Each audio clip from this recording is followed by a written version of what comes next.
back to our channel, everybody. I'm Angela. And I'm Caitlin. We're the Pinsy sisters because we love pins. And Disney World. Pinsies, pinsy, pinsy, pinsy, pinsy, pinsy, pinsy, pinsy. And welcome back again to Copper. Woo! We have him again. Hey guys, look at, he is on me. Like, if you know this dog, he doesn't really cuddle with me too much. So the fact that he is like on me more than on her is a big deal. I know. I'm very like cheating on me. I feel so honored. Although it's kind of restricting my hand movement, but it's all right. All right, let's get into today's pin video, okay? So today we wanted to give you guys 5 tips for pin trading. So disclaimer, we in no way claim to be experts at pin trading or to know all the ins and outs and secrets, but we just thought of 5 things that we thought would be helpful to share.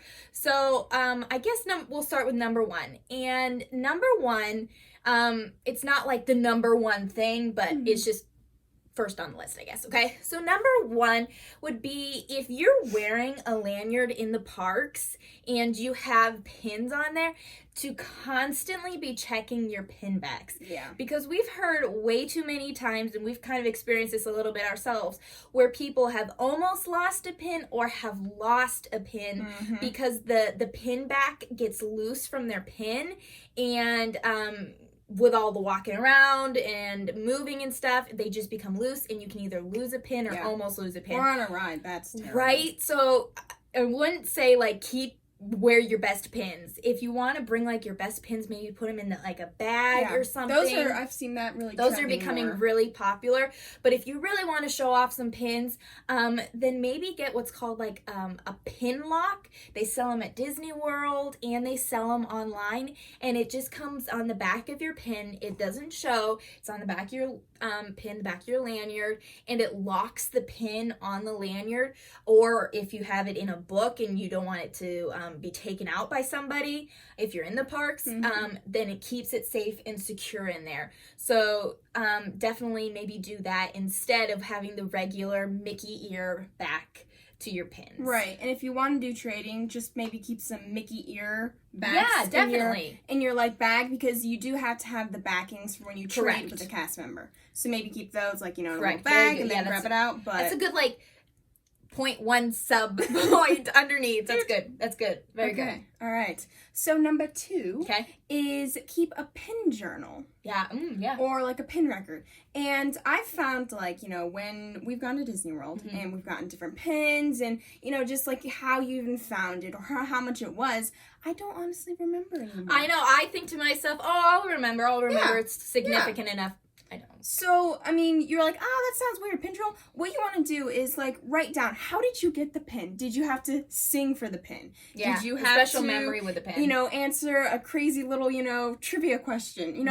How did you get it? And then, how much was the pin when you originally bought it? Yeah. Because pins usually go up in price. Yeah, depending on what you have.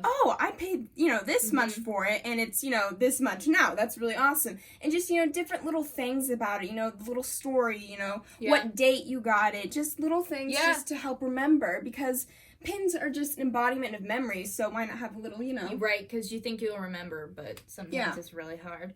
Yeah, it's a really good point. So I would say our 3rd point would be, and this is hard because it goes against what I like. Get up early in the mornings at the park to go do pin trading. And I, if you're anything like me, we're not morning people. We can stay up late, but it's harder to get up early, especially when you're on vacation. But if you get up earlier in the mornings, the boards are refreshed, the cast members' lanyards are new, and there's not been a lot of pin trading going on. So you reduce the risk of getting scrapper pins, and you have a better chance at getting more unique, cooler, better pins. So if you're one of those people who can get yourself out of bed early on vacation and you think it's worth it, then definitely try to get up and go pin trading early on, so you can get those refreshed pins in the morning. It's very much more worth it to do in the morning. Yeah, because by later in the day, especially afternoon, it's Right, and you get a lot of scrappers, and it's picked over, and you can just, it's not the unique ones as much, it's kind of the ones that nobody really It's just kind of like, yeah. Yeah. So early in the morning. All right. So number 4 is looking for pins in unusual places. Oh, yeah. There are a lot of odd places where you can find great Off the pins. beaten trail. Yeah. At one of the resorts we stayed at, there was a pin board at the docks. Yeah. And it was like, what? There's also, maybe if you go into the lobby of your resort, you'll see like a book and you open up and there's just, you know, page after page of pins. You can also find them on stuffed animals. I'm sorry. She says stuffy animals. I do. It's okay. I do this all the time too. Instead of saying stuffed animals, because I think as we were kids, we called them stuffed animals. It's a habit. And so we still sometimes call them stuffed animals instead of stuffed animals. So don't mind if you ever hear us. Just ignore it. We know. What? We know it's stuffed animals, but sometimes it just comes out as stuffed animals. It does. It's okay. Continue. Sorry. Okay, so we got hats, stuffed animals. So you can call it stuffy. It's all right. I like stuffy, okay? Because it is stuffy. Anywho, so you can find it on, even I've seen like trash cans. They've had little boards on the side of trash cans. Like the custodial workers. Go check them out. They're kind of like a little hidden gem. And if you're willing to talk and be stuck talking, the Disney Vacation Club people usually have really good pins, but you're gonna end up getting stuck a while. Right. They're gonna try to like talk you into doing the Disney Vacation Club. Right. You know, so if you're like somebody younger though, and they know you're not gonna be able to afford it, you could probably get away with it better. So like maybe send like a younger sibling or a kid or something and be like, hey, go look at their lanyard and pins and see what they have. Yes. If you don't want to get stuck yourself. But no, there's a lot of crazy different places. Look off the beaten path. Janitors, I've heard, have really good pins. Yeah, janitors too. Yeah. So just keep your eyes out because it is such a treasure hunt. And don't be afraid to ask in stores, in hotel lobbies, in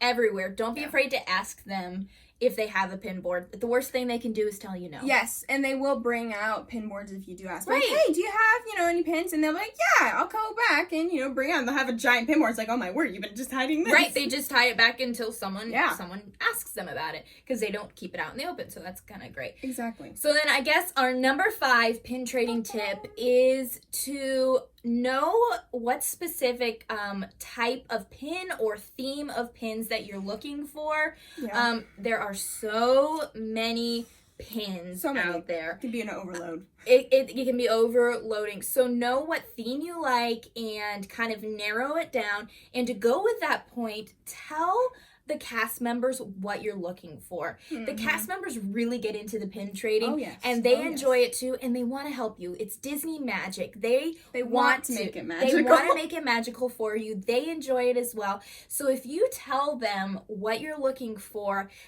chances are sometimes like our brother-in-law was like, oh, he was looking for a certain pin, and the lady literally went to the back where some of the more of the pins were stored, and she searched through the pins to see if they had that specific pin he was looking for. So if you talk to cast members and tell them what specific thing you're looking for, they're more likely to help you than if you just like, can I look at your lanyard? Great, thanks. Yeah. Okay, and walk away. Let them know. They get into it. Definitely do that. Out of curiosity, because you're saying theme, what would you say is your theme? Okay. For pins. Definitely Emperor's New Groove. Yes. Hinge pins, unique/hinge pins, and probably like Walt Disney something. I don't know. Yeah. I guess I have a lot of themes though going on here. You have a bit of Mike Wazowski going on too. And Mike Wazowski too. I forgot about that. Yeah. Definitely. I mean, I don't know if this is a great representation of my theme, but kind of. I could say part of your theme would definitely be Star Wars. Definitely. That's hard to figure out. Like, majority is Star Wars. And then I'm starting to get into Up, so. Yeah. So, narrowing it down helps because if you see, like, it can become so well, also, it kind of helps you keep, like, a budget, Kind of keeps it, like, because some people I've heard, they will keep, like, I will only get a specific type of bell pin. And that is it. Like, so then her in this specific dress. Right. So then it keeps down from, expending as much because it can easily. Yeah. All right, well, I guess we should wrap this video up. I am still shocked that Copper is sitting here on my lap. I don't know what I have done to deserve this. I feel so special today. The end of the deal. I know. You do. I feel so special. Anyway, all right. I guess we'll wrap it up for today. Hopefully you guys enjoyed those 5 pin trading tips. And if you have a specific tip that you have found that you would like to share with us, please let us know. We always want to know more pin trading tips for our pin trading. That's right. And what theme are you guys into for your pins? Definitely. Please share it with us. We want to know. And have a pintastical day. Farewell, pinsies. Bye.